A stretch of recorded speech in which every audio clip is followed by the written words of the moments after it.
controller. It didn't work out too well. So what happened after that, Chip? We were called back into Task Force Alpha. That was the intelligence entity. That's where all of the intelligence was gathered for the South Vietnam area of operations, and integrated and then passed out. So anything that comes out of Task Force Alpha has to be the correct information. Everyone accepts that as being authentic and on target for our intelligence. We were called back to Task Force Alpha. We met for our actual mission briefing. When we went to sit, the colonel called the room to attention, and in walked a general and a couple civilians. We'd already been told that there are a lot of suits around, and that just means CIA in the area. A lot of activity, suit activity, so we knew something was up. The man who actually briefed us, we nicknamed Mr. Peepers because he looked like the Mr. Peepers from the screen. Bill Colby. Name was Bill Colby. And he was station chief there for the CIA in Southeast Asia? And actually, the CIA does not operate in a arena, was not allowed to operate in that arena as the CIA, so his actual designation was Ambassador Colby, attached through the embassy in Saigon. Political officers are political officers, and that's how they get away with that. So this was the night before you jumped on your mission? It ended up being 3 days before we jumped because we had some weather delays on the mission. The other man that was with him, the general from Washington, was General Haig. Alexander Haig. That's correct. I know him well. Uh-huh. As a matter of fact, I interviewed him in the White House on occasion when I was with the FBI. Uh-huh. That's another story. I'll tell you that one someday, folks. I never have revealed that to anybody about my interview with General Haig. And then I saw him years later at a banquet, State Department banquet, and I walked up to him. By the way, I read him his rights when I went in the White House. Uh-huh. I said, you have a right to remain silent, you have a right to an attorney. And I met him at a banquet years later, State Department, and I walked up, he gave the speech. It was, a social affair. And I introduced myself. Oh, he says, I remember you. He says, are you going to read me my rights today? He's pretty bulletproof. Yeah, he is. Go ahead with Alexander Haig. So Alexander Haig and Mr. Peepers are there, Bill Colby, who later became director of the CIA. Right. And what did they tell you? They explained to us that the reason General Haig was there is that he was the assistant to our national security advisor, Henry Kissinger. Kissinger worked directly for the president. And the president had decided that it was in the best interest of the country and of the war to see to the end of the war as quickly as possible, and Operation Red Rock was one of those key elements to that. They needed to get the foreign nations, Laos, Thailand, Cambodia, more involved on the offensive level rather than in a defensive posture in the war, so that we could start extracting troops out and leave the arena. What we needed to do was jump into what they had planned for us to do was jump into one of our allies' countries, dressed as North Vietnamese sappers. That's why we were working with these other sappers. A sapper is what, a prisoner of war? No, a sapper is a Vietnamese communist soldier. Okay. Right. Tunnel diggers. We've all heard about the tunnels over there. Guerrillas. I mean, a true guerrilla, very, very well trained. So these sappers are who we were actually going in with to Phnom Penh Airport in Cambodia. The reason it was decided to do this was Lon Nol, the CIA-placed premier of Cambodia at the time, was still fence setting. He just wouldn't get in a heavy offensive posture against the Chinese-led armies of North Vietnam. He was sitting on the fence, so we decided if we went in as North Vietnamese sappers and totally destroyed the assets on the airport, which were primarily supplied by the United States anyhow. They were our aircraft that we'd given him. There were some French aircraft on the tarmac, but not many. If we would totally destroy those assets, it would make him realize that the North Vietnamese communists were actually coming in after his country now. And he'd get off the fence and ask us for help. Boy, it worked too. Well, you said we decided, you meaning people in Washington, D.C. decided. Nixon himself. This was actually Dr. Kissinger's plan. So Dr. Kissinger came up with this idea. Nixon approved it. he approved it with the statement after thorough thought that, and this was debriefed to me by Mr. Colby, that no one can ever know. No one can ever know what we've done to our allies. Otherwise, we wouldn't be trusted anywhere in the world. And was that the case? That was the case. No one could ever know what we had done. And when we were debriefed with a 25-year classification period. That we Well, you were debriefed years later? I was debriefed when I came out of the coma in the hospital in 1971. Okay. Now this is what year now again? Going back to the 1971. When you made the drop and you were debriefed. That's January of '71, and then I was debriefed in June of '71. Okay.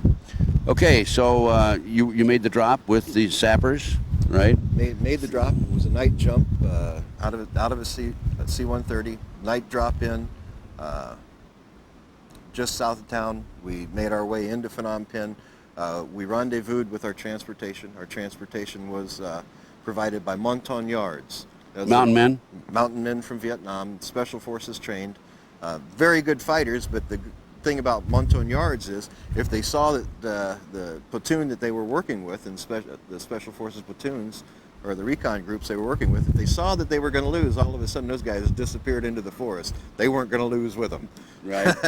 And they could negotiate those jungles like it was nothing. Now you were 13 men. Did you have 13 sappers? No, unfortunately we lost one sapper, and Snake just didn't get along with him. Neither did Pablo, but... Snake is code words for two of the guys in your crew. Snake and Pablo, yeah. They didn't get along with him. So we didn't go in with a full contingency of sappers.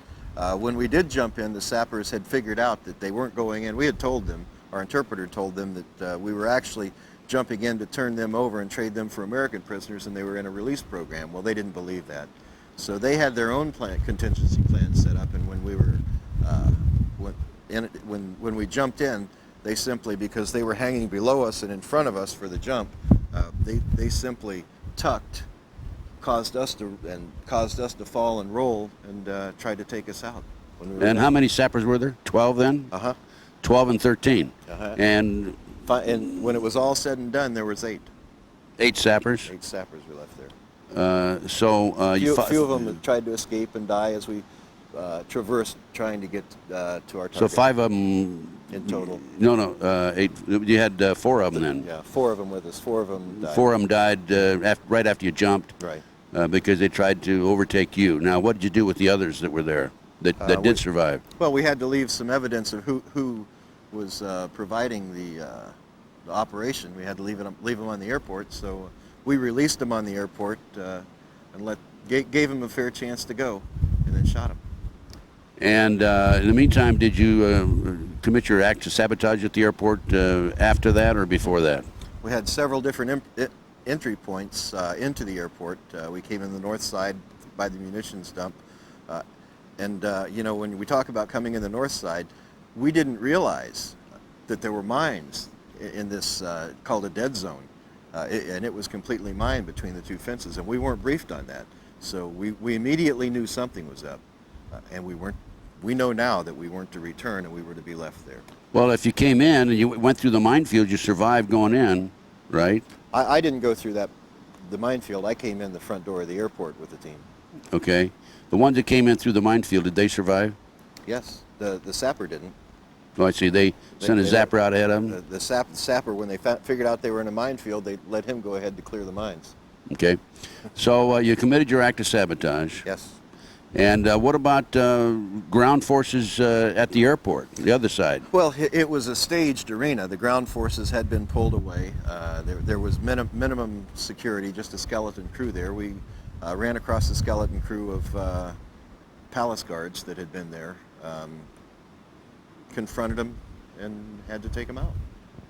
And was your act of sabotage quite all-inclusive, or was it just kind of a hit-and-miss situation, just to let them know that so-called the North Vietnamese have been in there? No, it was fairly inclusive. We even had air support from pilots, whether flying North Vietnamese aircraft.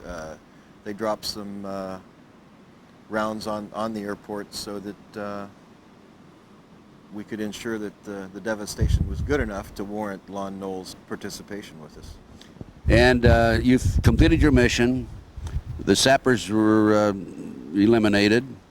You left. How many survived coming out of there? There were 13. Every one of us. Every one of you survived. Every one of us walked out of that encampment. Weren't they alive. worried about one of you going and being identified as an Anglo at the airport, even though you're dressed in North Vietnamese uniforms? And there was a contingency for that. We had what's called slap packs.